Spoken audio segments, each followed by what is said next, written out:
habillez-vous. C'est-à-dire que ça peut paraître très bête de dire ça, mais quand on travaille, quand on va travailler à l'extérieur, qu'on va au bureau ou à l'usine, en l'occurrence plutôt au bureau pour les gens qui font du télétravail, on s'habille, on sort pas en pyjama de chez soi pour aller travailler. Et quand vous travaillez à la maison, faites l'effort, si vous pouvez, de vous habiller pour être psychologiquement dans un état d'esprit où vous vous mettez au travail. Aménagez-vous un espace vraiment dédié au travail, même si c'est un tout petit espace, un tout petit bureau quelque part dans le coin d'une pièce, mais au moins quand vous êtes au travail, vous êtes psychologiquement, vous n'êtes pas chez vous.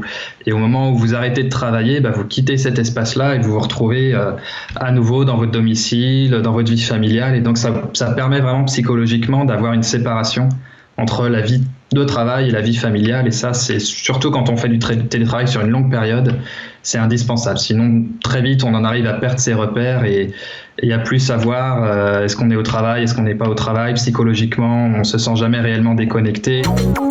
Continuez à vous imposer des horaires de travail. Quand on est très bien organisé, ça se passe très bien et on peut trouver un parfait équilibre là-dedans. Après on peut rapidement se retrouver à ne pas savoir réellement gérer ses horaires et à se retrouver à travailler extrêmement tard le soir, à travailler tous les week-ends et avoir une vie qui finalement est plus stressante, alors que l'intérêt du télétravail, c'est justement de s'épargner toute une partie de stress aussi qui peut être lié au transport ou autre. Donc vous vous levez le matin à votre heure habituelle et vous vous dites je vais travailler jusqu'à telle heure et vous essayez de vous y tenir. Aérez-vous, sortez, surtout si vous êtes dans un appartement, dans un petit appartement sombre, vous n'avez pas la lumière du jour, prenez ne serait-ce que 10 minutes pour prendre l'ascenseur, sortir, prendre l'air au bas de l'immeuble, parce que vous allez juste sinon exploser dans votre tête. Il faut faire très attention à la façon dont on écrit, parce qu'il y a des choses qui passent pas à l'écrit. Il y a l'humour, si vous n'imitez pas de smiley, parfois les gens comprennent pas que c'est de l'humour. L'ironie, forcément, ça a du mal à passer. Et ne surtout pas oublier les formules de politesse.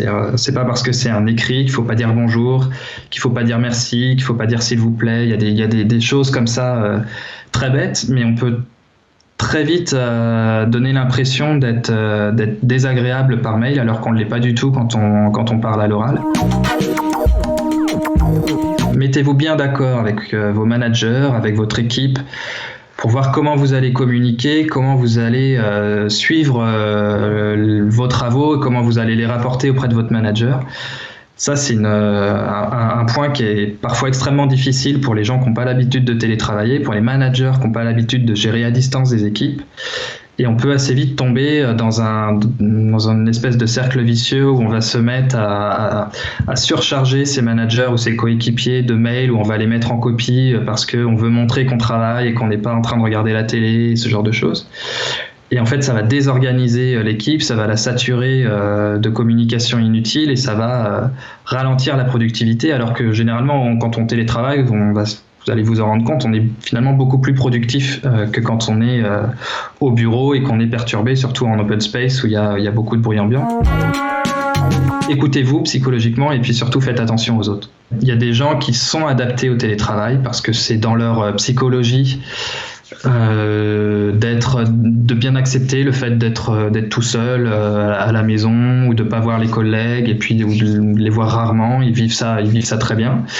Et puis il y a d'autres gens qui ont besoin beaucoup plus de contact social et qui vont avoir tendance à déprimer, à se renfermer sur eux-mêmes, et ça, il faut savoir détecter les signes de ça pour régulièrement appeler ces collègues-là, prendre des nouvelles et avoir une discussion avec eux qui va leur remonter le moral. Malheureusement, beaucoup de monde vont découvrir le télétravail dans un contexte qui est le plus compliqué qui soit, puisqu'on va pour beaucoup avoir nos enfants à la maison du fait de la fermeture des écoles.